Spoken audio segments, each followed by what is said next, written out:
Hello दोस्तों, dress बनाने के लिए मैंने ये ब्लू फैब्रिक 2.5 मीटर लिया है और ये वाइट कलर का फैब्रिक मैंने 4.5 मीटर लिया है। इस फैब्रिक का जो अर्ज है वो है 42 इंच। तो चलिए ड्रेस बनाने के लिए हम कटिंग करना शुरू करते हैं। सबसे पहले मैंने ये ब्लू कलर का फैब्रिक लिया है। इसे हमें सबसे पहले इसकी जो सीधी वाली साइड है उसको ऊपर की तरफ रखना है और जो इसकी उल्टी वाली साइड है उसे हम अंदर की तरफ रख के इसकी साइड वाली किनारी को जोड़कर इसको एक बार प्रेस कर लेंगे। ये देखिए, इस तरह से हमें अपने फैब्रिक को बिछा लेना है। अब हमें ऊपर से जो इसका एक्स्ट्रा वाला मार्जिन है उस पर एक निशान लगाकर इसको ऊपर से सीधा कर लेना है। अभी इसकी साइड से भी किनारी वाली साइड हमें एक सीधा निशान लगाना है। अभी ऊपर वाले निशान से हमें जितनी हमें अपनी फ़्रॉक की लेंथ रखनी है उससे हमें 1 या 1.5 इंच प्लस करके हमें एक मार्किंग करनी है। मैंने ये मार्किंग 39 इंच पे की है। इससे मेरी फ़्रॉक जो है 37.5 इंच पर रेडी होकर बन जाएगी। अभी लेंथ की मार्किंग करने के बाद हमें अपनी फ़्रॉक के जितना हमें फ़्रॉक का घेर चाहिए उस हिसाब से उसका 1/4 लेके हमें इधर वाली साइड से एक मार्किंग करनी है। फ़्रॉक का जो 1/4 घेर है वो आप 25 से 40 इंच तक रखिएगा। इससे कम या ज़्यादा रखेंगे तो वो हमारी फ़्रॉक जब हम ऊपर से प्लेट डालेंगे वो वहाँ पर नहीं बैठेगा। इसलिए मैंने अपनी फ़्रॉक का घेर 28 इंच पर मार्क किया है। अभी 28 इंच के घेर के हिसाब से मैंने ये मार्किंग कर ली है। अब हमें जो हमने चारों तरफ निशान लगाए हैं उस पर कटिंग कर देनी है।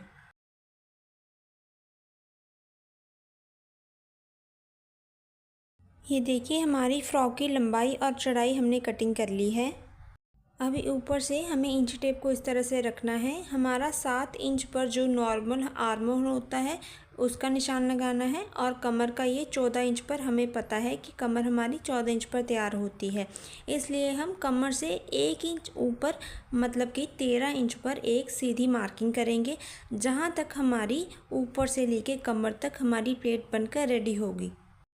इस तरह से लंबा एक 13 इंच पर निशान लगाने के बाद हमें ऊपर से इस तरह से इंची टिप को रखना है और पहले हमें साइड से 1 इंच का मार्जिन देना है क्योंकि जब हम इसको जोड़ेंगे तब ये 1 इंच बीच में चला जाएगा और फिर से जहाँ पर हमने 1 इंच का निशान लगाया है वहाँ से हमें इंची टिप को फिर से रखना है और 1.5 इंच की दूरी पर हमें मार्किंग करते जाना है।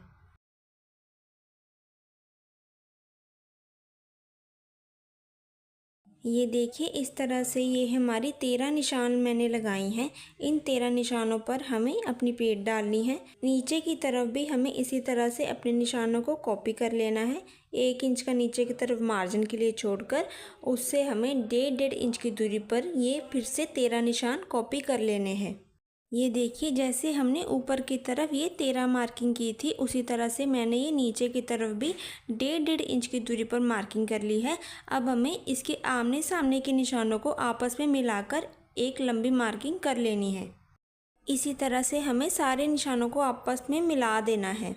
इन निशानों को आपस में मिलाने के बाद अब हमें इस फैब्रिक के जो नीचे वाला बिछा हुआ फैब्रिक है उस पर भी इन निशानों को कॉपी कर लेना है। ये देखिए, हमारे फैब्रिक के दोनों साइड पर मैंने इन निशानों को कॉपी कर लिया है। इसकी जो उल्टी वाली साइड है इसकी अंदर की तरफ रहेगी और सीधी वाली साइड हमें ये मार्किंग करनी है। ओपन होने के बाद ये प्लेट्स कुछ इस तरह से दिखाई देंगी। फैब्रिक की उल्टी साइड पर मैंने ये पेस्टिंग पेपर को पेस्ट कर लिया है। जहाँ तक हमारी प्लेट्स जाएंगी वहाँ तक मैंने पेपर को पेस्ट किया है ताकि जब हम प्लेट्स डालें तो फैब्रिक पर बिल्कुल भी छोल ना पड़े।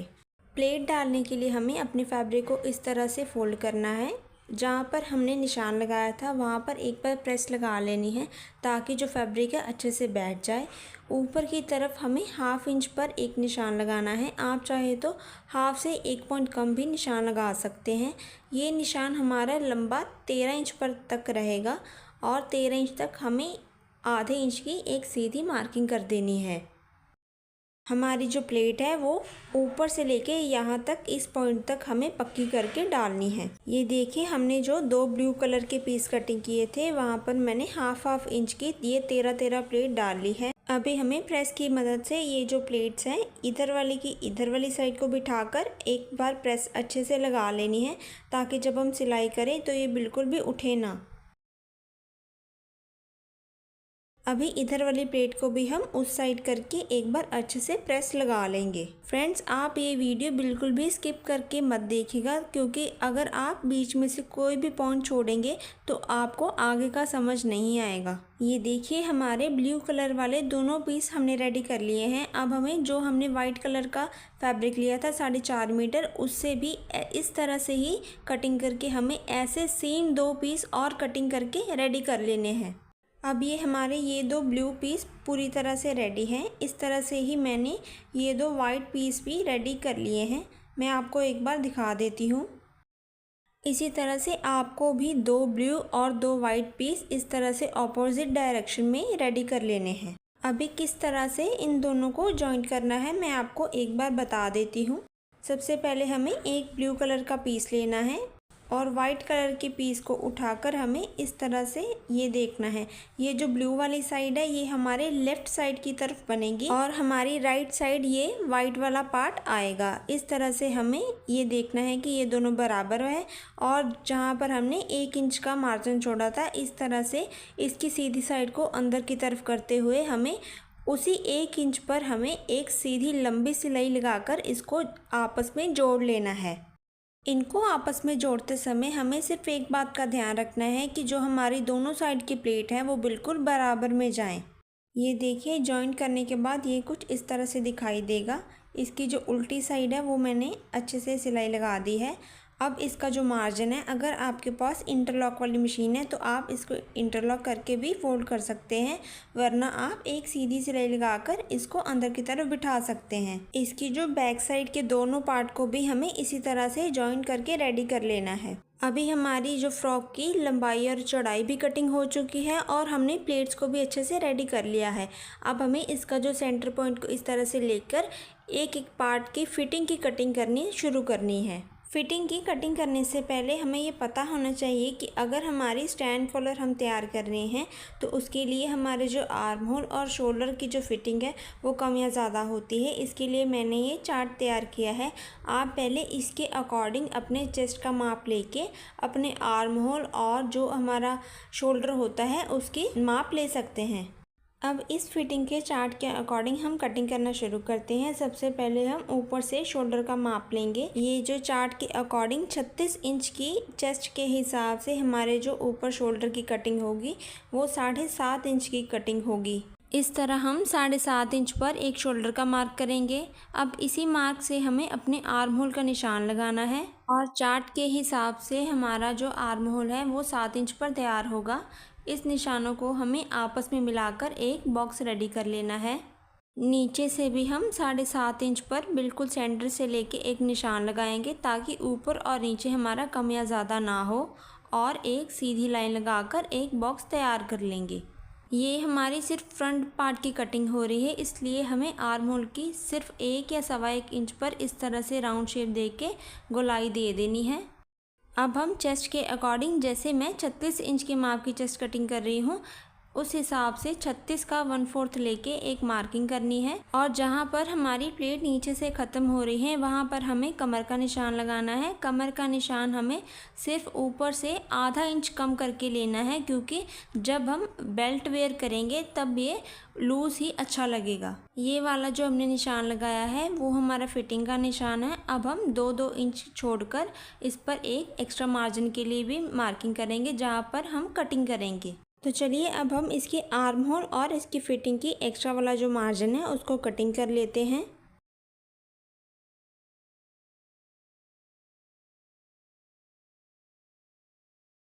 स्टैंड कॉलर बनाने के लिए हम सबसे पहले फ्रंट पार्ट के नेक की कटिंग करेंगे। ऊपर से मैंने ये 3 इंच की चौड़ाई ली है, आप चाहे तो 3.25 इंच की भी ले सकते हैं और लंबाई जो हमने रखी है वो 7 इंच पर एक निशान लगाना है। अभी 3 इंच पर हमें एक निशान लगाना है और एक बॉक्स बना लेना है। अभी जहाँ से हमने 3 इंच का बॉक्स बनाया है उसी पॉइंट से हमें इस तरह से शेप देते हुए एक निशान लगाना है और इसी निशान पर हमें फ्रंट पार्ट के नेक की कटिंग कर देनी है। ये जो हमारा फ्रंट पार्ट है ये कटिंग होके कंप्लीट हो चुका है। अब हम इसके जो बैक पार्ट की अलग से कटिंग करेंगे। बैक पार्ट की कटिंग के लिए भी हमें फैब्रिक को इसी तरह से फोल्ड करना है और इसका सेंटर करके हमें इसे अच्छे से बिछा लेना है।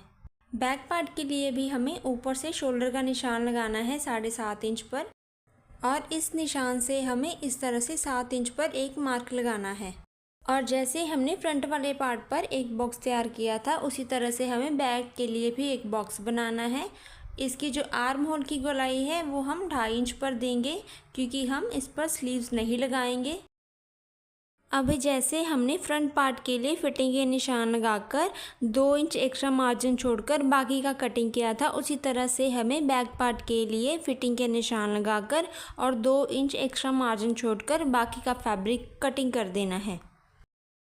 अभी हमें स्टैंड कॉलर के लिए बैक नेक की कटिंग करनी है। जैसे हमने फ्रंट पार्ट के लिए 3 इंच की चौड़ाई ली थी, उसी तरह से 3 इंच चौड़ा और 1 इंच डीप करके हमें एक बॉक्स रेडी करना है।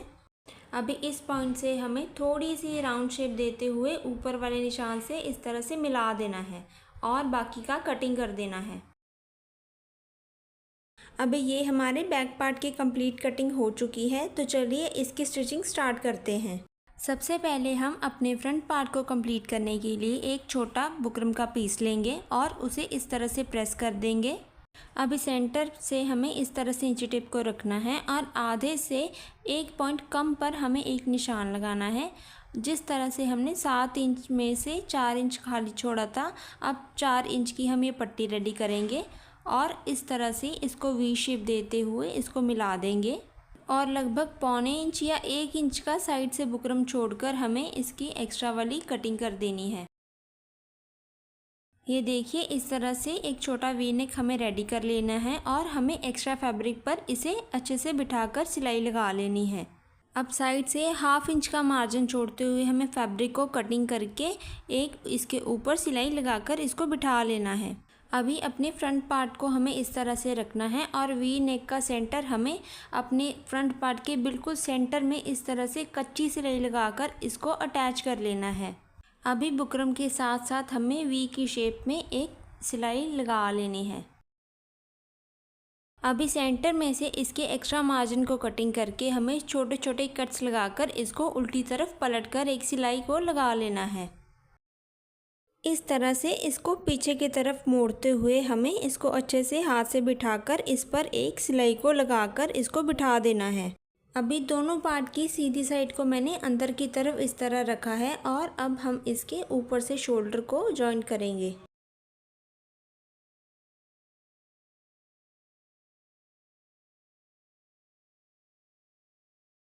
अभी ऊपर शोल्डर्स को जॉइन करने के बाद ये जो साइड में प्लेट खुल रही है, हम पहले इस पर एक सिलाई को बिठा लेंगे ताकि जब हम ऊपर कॉलर को अटैच करें तब ये प्लेट्स खुले ना। और अगर आपने अभी तक हमारे चैनल को सब्सक्राइब नहीं किया है तो आप सब्सक्राइब कर लीजिएगा ताकि हमारी हर नई वीडियो आप तक जल्दी पहुँच सके, और बेल आइकन को दबाना मत भूलिएगा। सिलाई लगाने के बाद अब हम कॉलर बनाने के लिए इस तरह अपने नेक को दोनों तरफ से सेंटर करते हुए इस तरह पकड़ेंगे और इंची टेप से इसका माप लेंगे। ये देखिए, इस तरह से हमें इंची टेप को पकड़ना है बिल्कुल अपने कॉलर के स्टार्टिंग पॉइंट से, और थोड़ा सा खींचते हुए हमें इंची टेप को साथ साथ में ही रखना है। और इस तरह ये हमारा 8.25 इंच पर हमारा जो कॉलर है वो बनकर रेडी हुआ है। हम 8 इंच पर इसकी कटिंग करेंगे। स्टैंड कॉलर को बनाने के लिए मैंने एक बुकरम का पीस लिया है।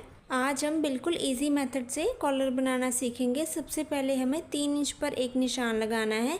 जितनी हमने चौड़ाई बैक नेक की रखी थी उसके हिसाब से हमने 3 इंच पर निशान लगाया। इस निशान से हमें 1 इंच पर निशान लगाया और इसे इस तरह से मिला देना है। अभी इसी पॉइंट से हमें एक लंबी लाइन खींच देनी है। इसके बाद हमें इस पॉइंट को नीचे वाले इस पॉइंट से इस तरह से मिला देना है और इस पॉइंट से हमें थोड़ी सी गोलाई देते हुए इस तरह शेप दे देनी है। अभी यहाँ से हमें मापना है कि हमारा कॉलर पूरा है ना। अभी हमें कॉलर की चौड़ाई का माप लेना है। यहाँ से हमें 3.5 इंच पर एक निशान लगाना है। नीचे से ये हमारा कॉलर थोड़ा सा सीधा रहेगा और ऊपर की तरफ हमें थोड़ा सा कम करके इसको थोड़ी सी शेप देते हुए इस तरह से मिला देना है। अब इस किनारी से हमें इसकी कॉलर की नुकर निकालनी है। आप चाहे तो इसको शेप भी दे सकते हैं इस तरह से, आप डीप में भी दे सकते हैं। ये आपके ऊपर डिपेंड है कि आपको किस तरह का कॉलर पहनना पसंद है। इस तरह से हमारी अच्छी शेप के साथ कॉलर की मार्किंग हो गई है। अब हम अपनी मार्किंग पर कटिंग करते हैं।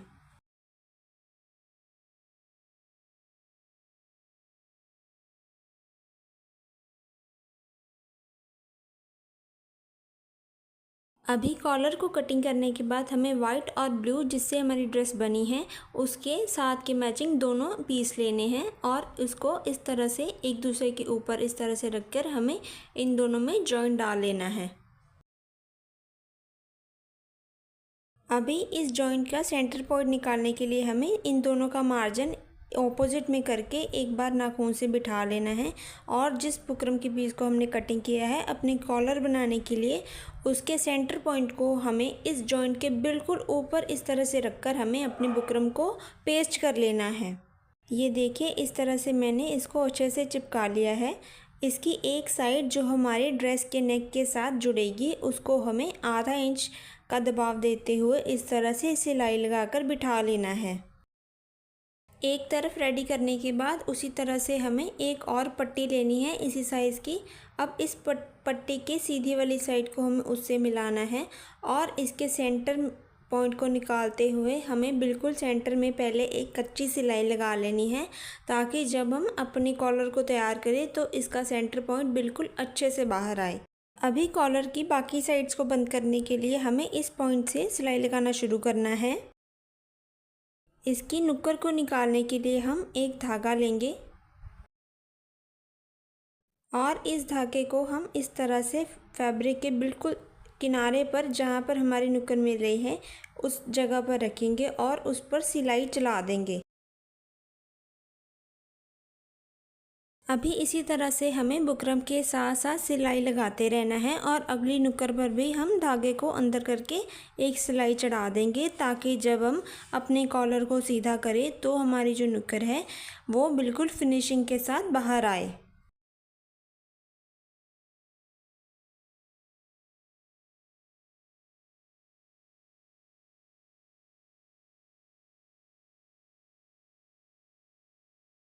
अभी हमें इसके एक्स्ट्रा मार्जिन को कटिंग कर देना है और बाकी के कॉलर पर हमें कट्स लगा देने हैं। अभी जो हमने कॉलर के सेंटर में ये सिलाई लगाई थी उसको हमें निकाल कर कॉलर को सीधा कर लेना है। कॉलर को सीधा करते समय हमें ये जो हमने धागा बीच में डाला था इसको इस तरह से खींचना है। ये देखिए धागे के साथ ये नुक्कड़ कितनी फिनिशिंग के साथ बाहर की तरफ आई है। दोनों तरफ से हमें अच्छे से कॉलर को बाहर की तरफ निकाल कर इसको एक बार आयरन कर लेना है। हमारा कॉलर बनकर रेडी हो चुका है। अब हम अपनी कुर्ती पर इसको अटैच करना शुरू करते हैं। कुर्ती के ब्लू पार्ट को हमें कॉलर के वाइट वाले पार्ट से इस तरह से मिलाकर इसको इस तरह से अपनी सुई में अड़ाना है और यहीं से हमें दोनों फैब्रिक को मैच करते हुए सिलाई लगाना शुरू करना है।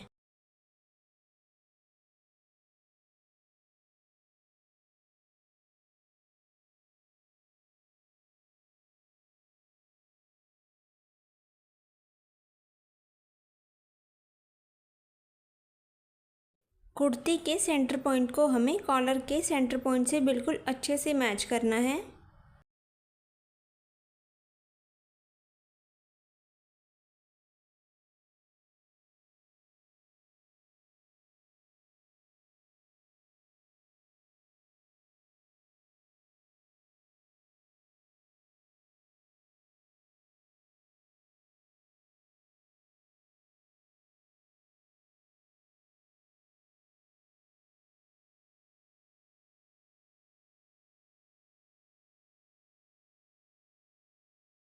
अभी कॉलर की हमने एक सिलाई लगाई है। इस तरह से हमें अब कॉलर को बाहर की तरफ निकाल कर अंदर वाला मार्जिन जो हमने हाफ इंच छोड़ा था उसको अंदर की तरफ करके हमें इस पर एक और सिलाई को लगाना शुरू करना है।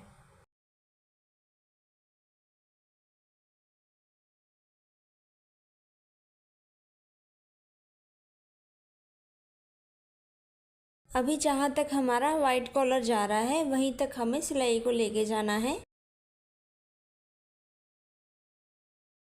अभी दूसरी तरफ से भी हमें हाफ कॉलर को पहले की तरह ही अटैच कर लेना है।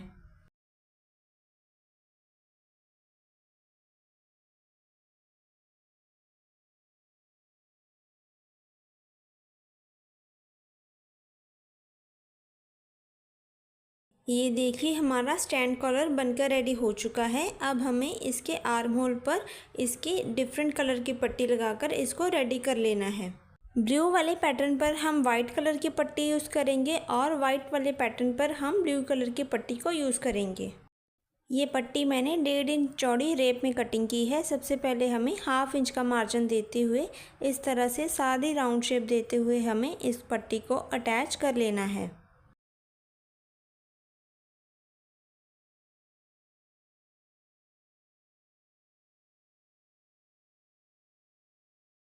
अभी एक्स्ट्रा पट्टी को कटिंग करके हमें इस ऊपर वाली साइड से इसको इस तरह से फोल्ड कर इस पर एक सिलाई चढ़ा देनी है। इस तरह से ये ब्लू वाला फैब्रिक बाहर की तरफ दिखाई देने लगेगा। ये देखिए मैंने दोनों आर्म होल पर डिफरेंट कलर की पट्टी को अटैच कर लिया है और ये कितना ब्यूटीफुल दिखाई दे रहा है। अब हमें क्या करना है, हमें अपनी कुर्ती को उल्टी तरफ करके इसको इस तरह से रखना है और इसके सेंटर पॉइंट को एक दूसरे से मिलाकर इस तरह से बिछा लेना है। अभी सेंटर करते हुए हमें कुर्ती का जितनी हमें फिटिंग चाहिए उस हिसाब से हमें अपनी फिटिंग की मार्किंग करनी है और कमर में 2 इंच की लूजिंग देते हुए हमें सीधी सिलाई नीचे की तरफ लेके जानी है, जैसे हम नॉर्मल फ्रॉक में सिलाई लगाते हैं। फिटिंग की सिलाई लगाने के बाद हम इसके घेर में भी सेंटर में से थोड़ी सी गुलाई देकर उसे भी अंदर की तरफ फोल्ड करके स्टिच कर लेंगे। मेरी फ्रॉक की ये फाइनल लुक है और नेक्स्ट वीडियो में हम इसकी होममेड बेल्ट रेडी करेंगे। अगर आपको ये वीडियो पसंद आई हो तो हमारे चैनल को like and subscribe and share करना मत भूलिएगा।